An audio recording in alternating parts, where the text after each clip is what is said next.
Bienvenue sur le plateau de notre JT. Tout de suite, l'actualité en 6 minutes avec les titres de ce samedi soir 1er décembre, il est 19h04. À droite, c'est l'UMP Blues, les chefs bataille, mais ce sont les militants qui se sentent blessés. Ils organisent désormais des thérapies de groupe dans les permanences.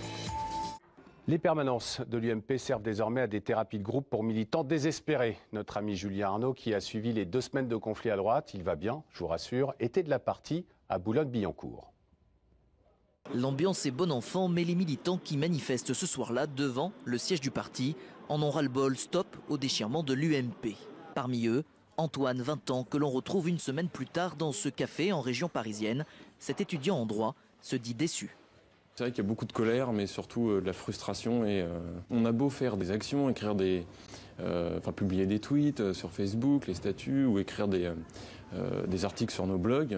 De toute façon, on sait très bien que toute cette histoire se gérera entre cadres et non pas avec les militants. Engagé depuis l'âge de 14 ans, aujourd'hui, s'il avait en face de lui Jean-François Copé et François Fillon, Antoine les scruterait sans rien dire.